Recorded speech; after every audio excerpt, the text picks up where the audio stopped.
Panama case ایک نئے مرحلے میں داخل ہو گیا ہے جہاں ثبوتوں کی کمی اہمیت اختیار کرتی جا رہی ہے۔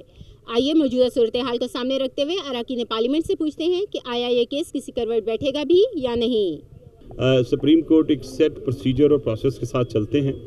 اگر کوئی کمپلینٹ کرتا ہے تو اونس اس پہ ہوتا ہے کہ وہ پروف دے کہ یہ اس کے خلاف ہیں، پھر وہ کاؤنٹر کرتے ہیں۔ میں یہ سمجھتا ہوں کہ اپنی عقل ناقص کام کرتی ہے، اور ایز انویسٹیگیٹر جو میرے پاس تھوڑا بہت تجربہ ہے، میں کہوں گا کہ یہ کیس پاکستان کی جورسڈکشن سے باہر جاتا ہوا نظر آ رہا ہے۔ نہ انویسٹیگیٹر اس کو انویسٹیگیٹ کر سکیں گے، اور نہ سپریم کورٹ سارا ریکارڈ باہر سے منگوا سکتا ہے۔ بہت جلد منگوائیں گے پروسیس کے تحت، پھر لیٹ ہوگا۔ اور میری پہلی بات یاد کر لیں کہ وہ ٹی او آر جو بنے تھے، میں نے کہا تھا کہ اس کا کوئی رزلٹ نہیں آئے گا کیونکہ اس کا کوئی ملا نہیں ہے، اور میں نے یہ بھی کہا تھا کہ پارلیمنٹ سے اگر یہ باہر لے گئے تو پھر یہ باہر چلا جائے گا۔ اور میرے لحاظ سے اب مجھے فردر ڈیلے نظر آ رہی ہے، ڈیلے پر ڈیلے نظر آئے گی۔ بہرحال کیونکہ میٹرز ان دی سپریم کورٹ، میں اس پہ زیادہ حاشیہ رائے نہیں کروں گا، لیکن اتنا میں اشارہ ضرور کروں گا کہ یہ مجھے کورٹ پاکستان کی جورسڈکشن سے یہ مجھے کیس باہر جاتا ہوا نظر آ رہا ہے۔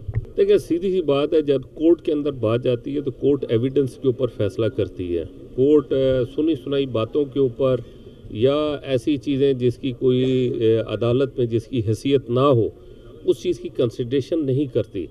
ہم نے تو یہی دیکھا ہے، لہذا اس میں ایک بڑے کنکریٹ قسم کے ایویڈنس وغیرہ جو ہے سخت ان کی ضرورت ہے، جس میں میں سمجھتا ہوں کہ شاید پی ٹی آئی کمزور ہے۔ دیکھیں، یہ تو اس مقدمے کے دوران اونچ نیچ آتی رہتی ہے۔ یہ تو ابھی ایک 30 تاریخ تک انشاءاللہ آپ دیکھیں گے کہ ایسے کمپیلنگ ایویڈنسز ہوں گے کہ اس کے بعد پھر جو ہے تو فیصلہ ججز نے کرنا ہے۔